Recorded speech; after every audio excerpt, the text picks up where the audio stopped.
साईं मां इमरान आहियां साईं डेंटर आहियां भिरिया रोड वर्कशॉप आहे मुंहिंजी गाॾियुनि जो डेंटर आहियां मां उते भिरिया रोड वर्कशॉप आहे साईं मुंहिंजी मां साईं हिकिड़ी फ़रियाद खणी आयो आहियां सो मां चारे पासे खां मां भॼ भॼा कयां पियो थो उनजे बावजूदि मुंहिंजो माना अज़ालो नथो थिए।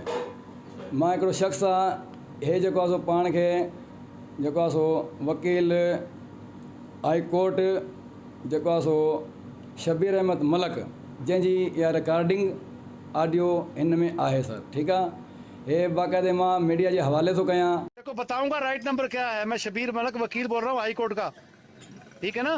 मैं तेरे से प्यार मोहब्बत से बात करने की बात कर रहा, तू आएगा ना तो कोर्ट में इधर मेरा पर तेरे को बताऊंगा मैं राइट नंबर क्या है, ठीक है। तो क्या वाकई बड़ा भोसड़ी का आदमी है भड़वे, तेरी गांड में डंडा दूंगा मार के कुछ थोड़ा तेरे को सीधा करूंगा, तेरे को मैं तरीके के तू आना तरीके से बात कर, थोड़ा तू आना बहन के लड़ो, तू आना, तेरे को मैं करूंगा सीधा। तू कैसे, हाँ तू तेरे को करूंगा सीधा मैं, तेरी में तू आना, तेरे को मैं तेरे को बताऊंगा कि रंग नंबर क्या होता है। रंडी के बच्चे, तू रंडी के बच्चे को बताऊंगा रंग नंबर क्या होता है। बहन चोद सबर कर, तू समझे ना, तेरी रिकॉर्डिंग हो रही है, तू सबर कर, तू गालियां दे तू।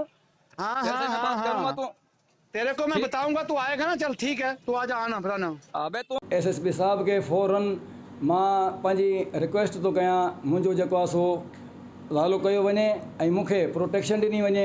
हिन शइ खे मां 3 महीननि खां संभाले वेठो हुउसि, हिकिड़े खे ॿिए खे टे खे।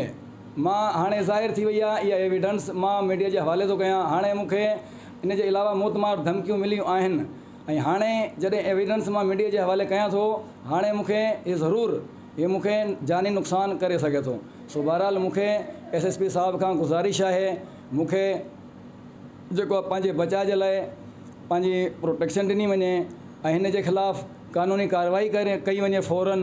उन खां बाद मां कराची बार जनाब सदर आमिर वड़ैच साहब खे गुज़ारिश थो कयां, मुंहिंजी फ़ाइल होॾे वई आहे, उन जो फ़ौरन एक्शन खणी वञे ऐं इन जो वकालतनामो कैंसिल कयो वञे। विकला बिरादरी खे मुंहिंजो अर्ज़ु आहे, अहिड़े करप्ट माण्हू खे, अहिड़े बद इख़लाक़ खे, बद किरदार खे, हिन खे जेको आहे सो वकालतनामो कैंसिल कयो वञे। जनाब आला मूंसां हिन मुंहिंजे घर सां हिन जेको आहे सो 10 साल जेको आहे सो लिक में ही माण्हू ग़लति पियो करे।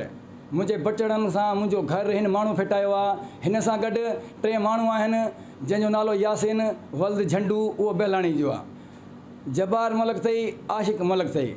उन जे बावजूदि कुझु असांजे शहर जा मोज़ शख़्सियात बि आहिनि जेको इन जे पुठियां उहे कनि पिया था। सो उन जा एविडेंस कुझु मूं वटि आहिनि ऐं कुझु मां साईं गॾु कयां पियो थो। उहे इनशाला तव्हांजे साम्हूं मां मीडिया जे साम्हूं रखंदुसि। उन्हनि खे कैफ़े किरदार अथई, उन्हनि खे बि साईं मां इनशाला पहुचाईंदुसि। मुंहिंजो साईं घर फिटाइण वारो ही मलक शबीर आहे। हिन खे मुंहिंजो साईं अर्ज़ु आहे आलमी इदारनि खे, आलमी सतह ते मुंहिंजो मसइलो रखियो वञे ऐं हिन शख़्स खे इबरत जो निशान बणायो वञे। हिन खे जेको आहे सो वकालतनामो कैंसिल कयो वञे।